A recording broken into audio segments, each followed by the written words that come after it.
Hey everyone! Today, we're diving into one of the biggest questions in AI right now. How do we get a language model, which is unbelievably smart, but also completely sealed off from the world, to actually do things? We're going to break down the blueprint for taking an AI from a kind of static encyclopedia to a real, active, autonomous agent. So think about this for a second.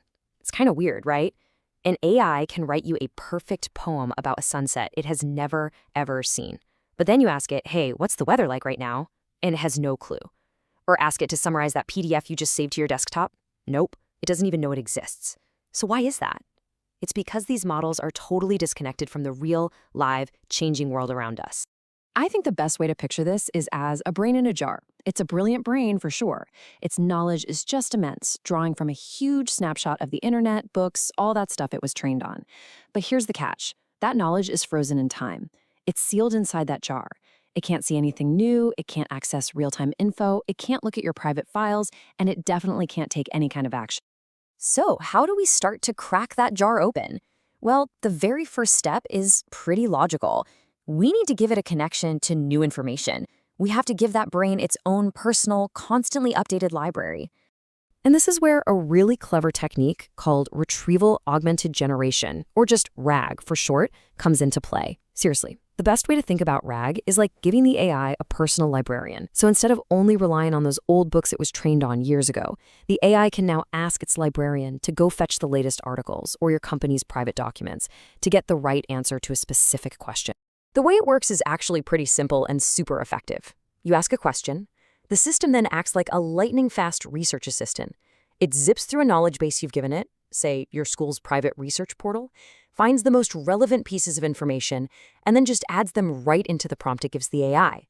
This gives the AI all the context it needs right then and there to give you a smart, up-to-date answer.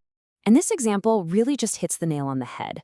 A standard AI, if you asked it about a fancy printer A300, would probably just apologize or make something up.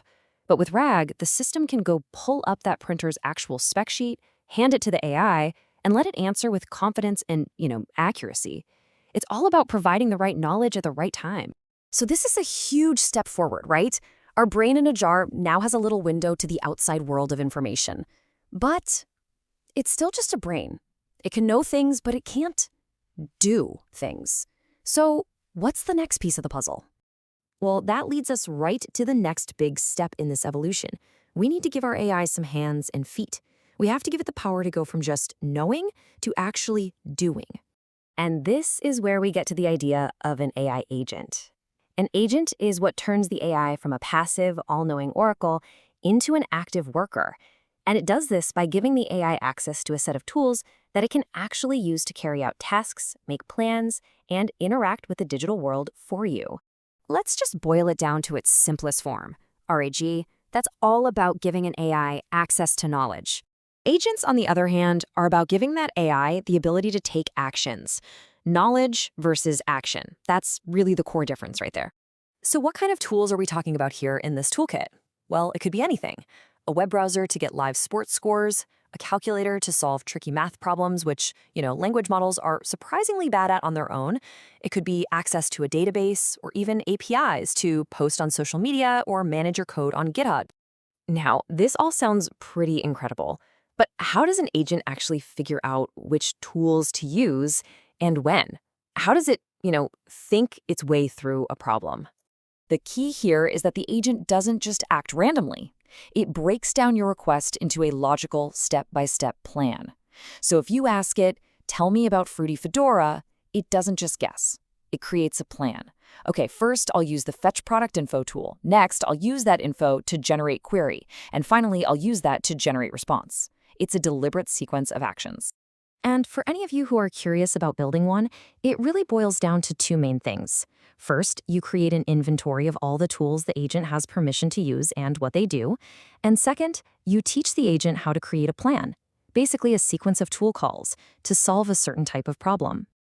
Okay, so this is great. We've got an AI with knowledge from its library and the ability to act with its tools. But what happens when a task isn't just a simple one-and-done command? What about a really long conversation or a multi-step project, like planning your entire spring break trip? What's the final piece that we're missing? The final, absolutely critical component is memory.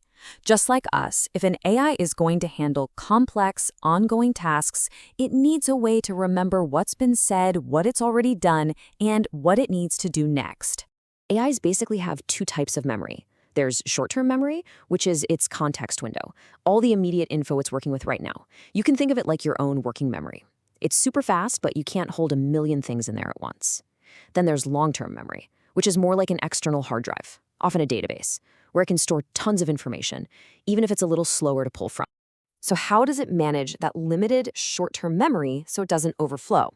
Well, the simplest strategy is called first in, first out, or FIFO.